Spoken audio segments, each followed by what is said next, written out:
Border military police کی formation اس طریقے سے رکھی گئی کہ ان تمام پہاڑوں کے اندر جتنے قبائل یہاں پر موجود تھے، ہر قبیلے میں سے نوٹیبل جو لوگ تھے ان کے نوٹیبل جو فیملیز تھیں ان میں سے ان کے اہلکاروں کی تعیناتی کی گئی، تاکہ جو بلوچ قبائل ہیں وہ اپنے ان لوگوں کے ذریعے ان کو کنٹرول کیا جا سکے، ان کو ایک ضابطۂ اخلاق اور ایک ضابطۂ قانون کے تحت لایا جا سکے۔ تو بارڈر ملٹری پولیس کی قیام عمل میں لایا گیا۔ بارڈر ملٹری پولیس بنیادی طور پر، چونکہ یہ علاقے پیسفل تھے اور ان کے باہمی تنازعات اگر ہو بھی جاتے تھے تو پھر یہ آپس میں جرگے کے اندر اس کو بیٹھ کر حل کرتے تھے، تو یہاں پر کوئی اتنا زیادہ پرابلم نہیں تھا۔ عموماً یہ جتنے قبائل تھے یہ سب کے سب اپنے سرداروں کے ماتحت تھے، سرداروں کی بات کو مانتے تھے۔ تو تاج برطانیہ نے ایک اور کام بھی کیا، وہ یہ تھا کہ ان کے جو ٹرائبل چیفز تھے ان کو بھی انہوں نے تھوڑا سا امپاور کیا، اور یہ کیا کہ جی ان کو درجہ اول مجسٹریٹ کے اختیارات دیے، وہ دیوانی اور فوجداری مقدمات کے فیصلے بھی کیا کرتے تھے، وہ جرمانے بھی کیا کرتے تھے، وہ لا اینڈ آرڈر کی سچویشن کو اس ٹرائبل ایریا میں کنٹرول کرنے کے لیے بھی اپنا پورا سر رسوخ استعمال کیا کرتے تھے۔ تو یہاں پر بارڈر ملٹری پولیس کا قیام عمل میں لایا گیا۔ 1890 کے اندر جب یہ قائم ہوئی، 1891 کے اندر ایک نئی سیٹ کریٹ کی گئی جس کو بارڈر ملٹری پولیس کے کمانڈنٹ کے لیے ایک سیٹ بنائی گئی۔ یہ کمانڈنٹ بطور پولیٹیکل اسسٹنٹ بھی اپنے فرائض سر انجام دیتے تھے۔ تو پھر یہ معاملات پولیٹیکل اسسٹنٹ کے تھرو ہونے لگے۔ 1901 کے اندر جا کر اس جو ٹرائبل ایریا تھا ہمارا، اس کی سرحدوں کی حفاظت کے لیے بلوچ لیوی کا قیام عمل میں لایا گیا۔ یہ دو پورشن ہو گئے ہمارے، بارڈر ملٹری پولیس اور بلوچ لیوی، یہ دونوں معاملات کو چلنے لگے۔ 1947 میں جب ملک آزاد ہوا تو پھر آہستہ آہستہ گریجولی جو پاور تھیں وہ ان سے لی جانے لگیں۔ 1850 کے اندر ڈی ایکسکلوڈڈ ایریا کا نام دیا گیا، اس کو علاقہ غیر کا نام دیا گیا۔ تو یہ تھا بارڈر ملٹری پولیس کا پس منظر بنانے کا، کہ کس طریقے سے انگریزوں نے ان بلوچ قبائل کو کنٹرول کرنے کے لیے، یہاں پہ لا اینڈ آرڈر کی سچویشن کو مینٹین کرنے کے لیے ایک فورس قائم کی، اور پھر اس کو آہستہ آہستہ گریجولی جب ملک آزاد ہو گیا تو پھر یہ چیزیں ختم ہوتی گئیں۔ ہمارا آج کا جو ٹاپک ہے وہ یہ ہے کہ 1947 سے لے کر آج 2022 تک بارڈر ملٹری پولیس جو کھڑی ہے یہاں پر، اس کا بنیادی پیٹرن سیم وہی چلا آ رہا ہے جو انگریزوں کے دور کا تھا۔ نہ ان کی ٹریننگ کا کوئی معاملہ بنا، نہ ان کو ایک باقاعدہ فورس بنایا جا سکا۔ آج بھی یہاں پر جو بھرتیاں ہیں وہ ان قبائل میں ان پولیٹیکل بیسس کے اوپر ہوتی ہیں۔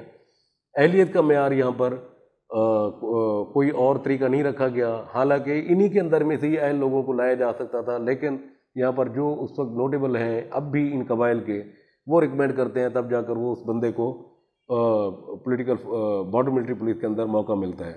پہلی بات تو یہ ہے کہ بارڈر ملٹری پولیس کے لیے، اچھا آپ کو ایک مزے کی بات اور بتاتے چلیں کہ اس ٹرائبل ایریا کو پھر کوئی سلیمان، پہلے ٹرائبل ایریا کا نام دیا گیا، پھر اس کو کوئی سلیمان تحصیل بنائی گئی ابھی ریسنٹلی وزیر اعلیٰ سردار عثمان بزدار کے دور میں۔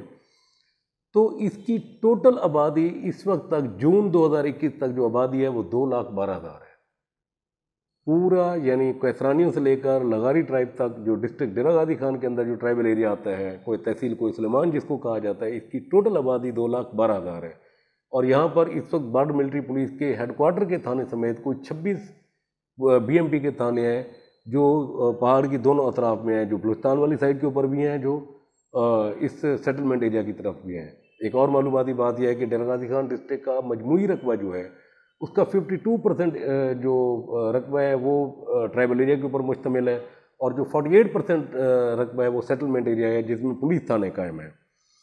اب سوال یہ ہے کہ یہ ایک ڈیبیٹ چل پڑی ہے، وہ یہ ہے کہ جی بارڈر ملٹری پولیس کو ایک طبقہ کہتا ہے کہ جی ختم کر دینا چاہیے، ایک طبقہ کہتا ہے کہ ہونا چاہیے۔ بلوچوں کا استدلال اس کے اوپر یہ ہے کہ چونکہ بلوچ ٹریڈیشن، بلوچ کسٹم کو یہ لوگ جانتے ہیں، تو لہذا بارڈر ملٹری پولیس کا یہاں پر ہونا ناگزیر ہے، ضروری ہے۔ پولیس وہاں پر اچھا پرفارم نہیں کر سکے گی۔ کسی حد تک ان کی یہ بات ٹھیک ہے کہ پولیس کی اپنی پرفارمنس بھی کوئی اتنی اچھی نہیں ہے کہ ہم یہ کہیں کہ جی بارڈر ملٹری پولیس کو ختم کر دیں، آپ پنجاب پولیس کو وہاں پر لے کر آئیں۔ ان کی اپنی بھی کارکردگی بھی بالکل زیرو ہے، اور خاص طور پہ ڈیرہ غازی خان کے حالات تو ہمیشہ ہی برے رہے ہیں، کبھی اچھے نہیں رہے۔ تو بارڈر ملٹری پولیس کا وہاں پر ہونا وہاں کے لوگوں کے لیے کمفرٹیبل رہتا ہے، وہاں کے لوگوں کو آسانی ہوتی ہے، ان کی زبان کا مسئلہ بھی حل ہوتا ہے، یہ لوگ ایک دوسرے سے آشنا بھی ہوتے ہیں، ایک دوسرے کی سماجی حیثیت کو بھی سمجھتے ہیں، اور پھر ایک دوسرے تک رسائی بھی ان کے لیے آسان ہو جاتی ہے، بنسبت اس کے کہ پولیس اپنی جس طرح اس کی مار دھاڑ کی عادت ہے اور پولیس کا جو طریقہ ہے کار ہے انویسٹیگیشن کا یا ملزمان کا یا پکڑنے کا یا امن و امان کی صورتحال کو قائم کرنے کا، تو وہ کوئی اتنا اچھا اور قابل تعریف نہیں ہے۔ تو اس حد تک تو بلوچوں کا یہ استدلال قابل قبول ہے کہ بارڈر ملٹری پولیس کو ہونا چاہیے۔ سوال یہ ہے کہ کیا اس بارڈر ملٹری پولیس کے اوپر 2,12,000 کی جو آبادی ہے اس کے اوپر مزید کروڑوں روپے خرچ کرنے کی ضرورت ہے؟ کیا اس کو مزید اکویپ کرنے کی ضرورت ہے؟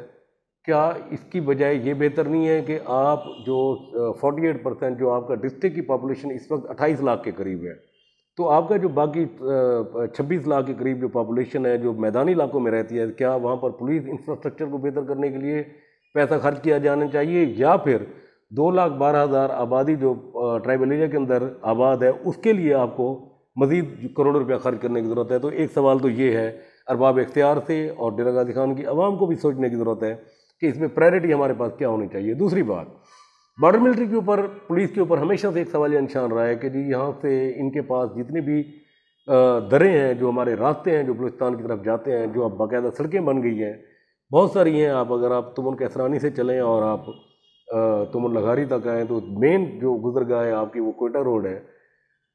تو کیا یہاں سے جو اسمگلنگ ہو رہی ہے کیا اس کی روک تھام ہو سکتی ہے؟ تو دیکھیں اس میں بہت ساری باتیں قابل غور ہیں۔ پہلی بات تو یہ ہے کہ کیا بارڈر ملٹری پولیس کی فارمیشن اس طریقے سے ہے کہ وہ اسمگلنگ کی روک تھام کر سکتی ہے؟ کیا بارڈر ملٹری پولیس کی ٹریننگ ہے کہ وہ ان کے پاس اسکینرز ہیں؟ کیا ان کی تربیت اس طریقے سے کی گئی ہے کہ وہ منشیات کو دیگر جو اسمگلنگ کا سامان ہے اس کو روکنے کے لیے کچھ کر سکے؟ تو اس کا جواب ہے نہیں۔ سمپل پولیس ہے، سادہ لوگ ہیں، اس میں سے بہت سارے لوگ آج بھی ان پڑھ ہیں۔ بلکہ اس حد تک تو میں آپ کو بتاتا چلوں کہ ایک دفعہ ایک تھانے کے اندر جمع دار جو ہے نا وہ پیش ہوئے بارڈر ملٹری پولیس کے، تو ایک ملزم کا چالان پیش کیا تو جج نے پوچھا کہ یہ کیا لکھا ہے آپ نے؟ تو اس نے کہا جی صاحب مجھے پتہ نہیں ہے، ہمیں ایک ریڈر دیا ہے پڑھا لکھا، تو وہ اس نے لکھ کر دیا، وہ میں آپ کو پیش کر رہا ہوں۔ تو اس حد تک کیفیت ہے۔ آج 2022 میں بھی بارڈر ملٹری پولیس میں بہت سارے سوار، بہت سارے نائب دفعہ دار، جمع دار ایسے ہیں جو پڑھے لکھے نہیں ہیں، اچھا، یا جن کی بڑی واجبی سی تعلیم ہے جو اس فورس کے اندر موجود ہے، لیکن چونکہ وہ علاقے کے اندر رہتے ہیں، ان لوگوں تک رسائی ہے، تو ان کا وہاں پر کردار افیکٹو ہو سکتا ہے۔ اس کو مزید امپروو کیا جا سکتا ہے۔ ہم بات کر رہے تھے کہ کیا بارڈر ملٹری پولیس کے اوپر جو ایلیگیشن ہے کہ یہ اسمگلنگ کی روک تھام کر سکتی ہے یا نہیں کر سکتی، تو دیکھیں بارڈر ملٹری پولیس کی ٹریننگ ہی نہیں ہے کہ وہ اس طرح کے کام کر سکے۔ بنیادی طور پر پرابلم میں ہمارے یہاں ایک جا رہا ہے، جس کی خاطر میں یہ پروگرام کر رہا ہوں۔ ارباب اختیار کو اور ڈیرہ غازی خان کے لوگوں کو یہ پتہ چلنا چاہیے کہ دیکھیں اسمگلنگ کی روک تھام کرنا کسٹم کا کام ہے۔ کسٹم ہوتا ہے جو مختلف چیک پوسٹوں کے اوپر اس کے اہلکار موجود ہوتے ہیں، جو آنے والی گاڑیوں میں آپ کے پاس اسمگلنگ کا پیٹرول، ڈیزل، سگریٹ، غیر ملکی کپڑا، الیکٹرانکس مصنوعات، نان کسٹم پیڈ گاڑیاں، منشیات، اسلحہ، یہ کسٹم حکام کا کام ہے کہ وہ اس کو چیک کرتے ہیں۔ وہ ٹرینڈ ہوتے ہیں، ان کے پاس انٹیلیجنس ہوتی ہے، ان کے پاس اکوپمنٹ ہوتا ہے، ان کا کام ہوتا ہے یہ کرنا۔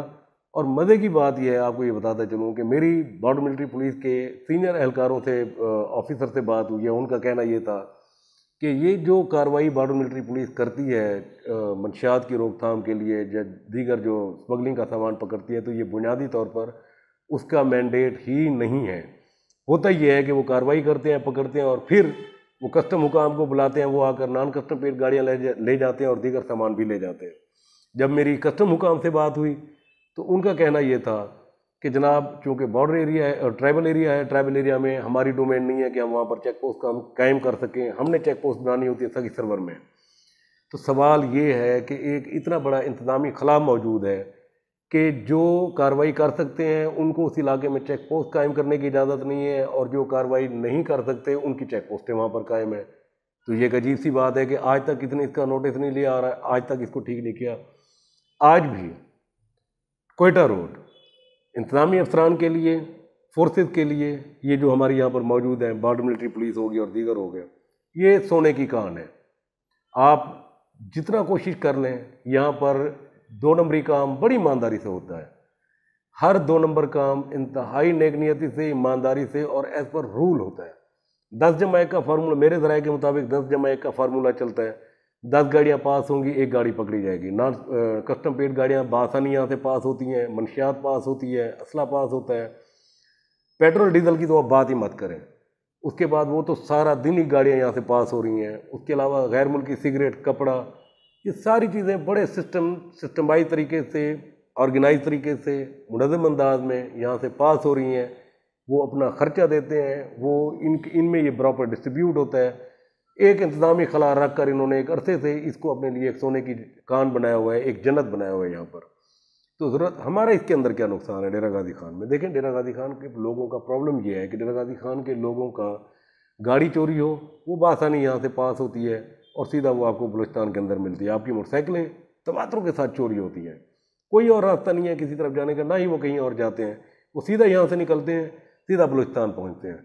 حتیٰ کہ آپ میں سے بہت سے لوگ ایسے ہوں گے جنہوں نے اپنی موٹر سائیکلوں کے لیے بھونگا دیا ہوگا، بلوچستان سے آپ کی موٹر سائیکل واپس آئی ہوگی، یا پھر آپ نے خود جا کر وہ موٹر سائیکل پرچیز، یعنی ایون کہ 2012 میں میری اپنی موٹر سائیکل فورٹ منرو میں ڈیمس لیک پہ میں گیا ہوا تھا، جب میں نیچے اتر کے گیا ایسے گھومنے پھرنے کے لیے، واپس آیا تو موٹر سائیکل نہیں تھی۔ خیر 2-3 دن ہم ڈھونڈتے رہے، تو پھر مجھے پتہ چلا کہ میری موٹر سائیکل اس میں موجود ہے رکنی کے اندر۔ میں وہاں سے نکلا، میں رکنی مارکیٹ میں پہنچا، وہاں پہنچنے کے بعد میں نے جا کر پیمنٹ کی، اور پیمنٹ کرنے کے بعد اپنی موٹر سائیکل لے کر میں واپس نکلا۔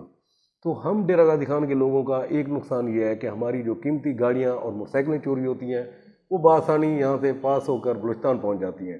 منشیات، ہم لاکھ کوشش کر لیں ہم اس کو نہیں روک سکتے، ہماری نوجوان نسل تباہ ہو رہی ہے۔ ہمیں منشیات یہاں پر بآسانی دستیاب ہے، جتنی مقدار میں چاہیں، جب چاہیں آپ کو یہاں پر مل سکتی ہے۔ اس کا ایک ہی سورس ہے اور وہ ہے بلوچستان ٹرائبل ایریا، بلوچستان سے ٹرائبل ایریا اور ٹرائبل ایریا سے پھر ڈی جی خان۔ یہ ہمارا نقصان ہے۔ یہاں پہ اسلحہ ناجائز بہت ہے، ہمارے یہاں امن و امان کی صورتحال یہاں پر خطرناک ہو سکتی ہے۔ مجھے سمجھ نہیں آتی کہ ہمارے یہاں پہ نوٹیبل، ہمارے یہاں کے سیاسی قائدین، ہمارے یہاں کے منتخب نمائندے، ہمارے یہاں کے ارباب اختیار اور پھر حکومت پاکستان کیوں اس ایک مسئلے کو حل کرنے میں سنجیدہ نہیں ہے؟ کیوں بارڈر ملٹری پولیس کے نام کے اوپر ایک تماشا ہے لگایا ہوا ہے؟ بارڈر ملٹری پولیس کا کام تو امن و امان قائم کرنا ہے اپنے تھانوں کی حدود میں، اپنی آبادیوں کے اندر۔ ان کا کام چیک پوسٹوں پہ کھڑے ہو کر چیک کرنا نہیں ہے، نہ ان کی ٹریننگ ہے۔ آپ اس کو ایک پراپر سسٹم کے تحت کیوں نہیں دیتے؟ میری رائے اس کے اندر یہ ہے، جو میری سجیشن ہے وہ یہ ہے کہ آپ بارڈر ملٹری پولیس کی چیک پوسٹیں یہاں سے ختم کریں۔ آپ اس روڈ کو بواڈا سے لے کر سخی سرور تک، اور جتنے بھی دیگر روڈ ہیں، مبارکی کا ہے، یک بھائی کا ہے، اور اس سے آگے دروگ موسیٰ کھیل روڈ ہے توسا میں، یا اس سے آگے جتنے بھی روڈ ہیں، آپ ان کو پاک آرمی کے سپرد کریں۔ 2 کام ہوں گے، ایک تو یہ ہوگا کہ آپ کی اسمگلنگ رک جائے گی، آپ کا جتنا بھی کرمنل اور دوسرا جرائم پیشہ افراد ہیں ان کا داخلہ بند ہو جائے گا، آپ کا ٹرائبل ایریا سیکیور ہو جائے گا، آپ کا شہر سیکیور ہو جائیں گے۔ جو پہاڑ کوہ سلیمان کے مشرق کی طرف جو شہری علاقے ہیں، جس میں ڈیرہ غازی خان سے آپ چیک کریں، توسا، ڈیرہ غازی خان، کوٹ چھٹا، جام پور، راجن پور، یہ ایریاز جو ہے نا یہ سیکیور ہو جائیں گے۔ یہاں پر ان کا آنا جانا کم ہو جائے گا۔ بارڈر ملٹری پولیس کو آپ ضرور رکھیں، بلوچوں کو چاہیے، بلوچ اس سے کمفرٹیبل ہیں، ان کو ہونا چاہیے، ان کا رائٹ بنتا ہے، لیکن کم سے کم یہ جو سڑکیں اور یہ جو مین گزر گئے ہیں، اس کو آپ کو چاہیے کہ آپ پاک فوج کے حوالے کر دیں۔